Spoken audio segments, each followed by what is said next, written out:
बुजुर्ग माँ बाप की भावात्मक कहानी। यह कहानी है एक ऐसे आदमी की जो एक बड़े मेडिकल स्टोर का मालिक था। पहले उसका मेडिकल स्टोर अपने ही शहर में था, लेकिन वहाँ उसकी कमाई कम होती थी। फिर उसके दोस्त ने उसे सलाह दी कि वह अपना मेडिकल स्टोर दूसरे शहर में सेटल करे, वहाँ उसकी अच्छी कमाई होगी। पहले तो उसने ऐसा करने से मना कर दिया क्योंकि उसके माता पिता भी बुजुर्ग हो चुके थे, उनकी देखभाल कौन करेगा। लेकिन बाद में उसने अपना मेडिकल स्टोर अपने शहर से दूर दूसरे शहर में सेटल कर लिया। मेडिकल स्टोर दूर होने के कारण वह रोज़ अपने घर नहीं जा पाता था। मेडिकल स्टोर काफ़ी बड़ा था, शहर का सबसे बड़ा मेडिकल स्टोर वही बन चुका था। जो दवाई और कहीं नहीं मिलती थी वो भी उस मेडिकल स्टोर पर ज़रूर मिल जाया करती थी। काफ़ी कमाई भी होने लगी। स्टोर पर हमेशा कई नौकर काम करते रहते थे। सब कुछ ठीक चल रहा था कि एक दिन सुबह का समय था और स्टोर पर काफ़ी भीड़ थी। लोग लाइन में खड़े थे और इन्हीं लोगों में एक बुजुर्ग महिला लाइन से थोड़ा अलग होकर पास में एक पेड़ की छाया में खड़ी थी। स्टोर मालिक की नज़र उस बुजुर्ग औरत पर पड़ी, जिसे देखकर ऐसा लग रहा था कि वो भी कोई ज़रूरी दवाई लेने आई हो। थोड़ी देर में स्टोर से भीड़ ख़त्म हो गई, लेकिन बुजुर्ग औरत स्टोर पर नहीं आई। स्टोर मालिक उसे वहीं पर खड़ी देखकर सोचने लगा कि कोई दवाई लेने आई होगी या कोई अन्य मदद की ज़रूरत होगी।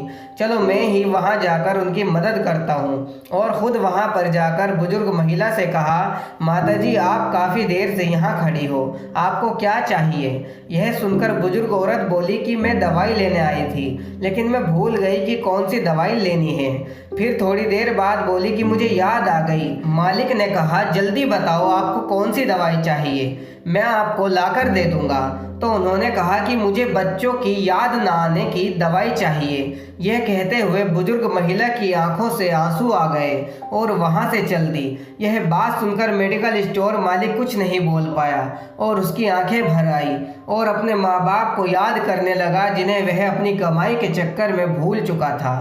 उसे भी समझ आ गई कि माँ बाप अपनी संतान के लिए कितना तड़पते हैं और उसने फैसला किया कि मेरी कम ही कमाई क्यों ना हो, अब मुझे अपना मेडिकल स्टोर अपने ही शहर में करना है, जहां से मैं रोज़ शाम में अपने माता पिता के पास जा सकूं। इस कहानी से सीखने को मिलता है कि हमें अपने माता पिता की देखभाल करनी चाहिए। जिस तरह बचपन में बच्चे को अपने माँ बाप की ज़रूरत होती है, उसी तरह जब माँ बाप बुज़ुर्ग हो जाते हैं उन्हें सबसे ज़्यादा ज़रूरत अपने बच्चों की होती है।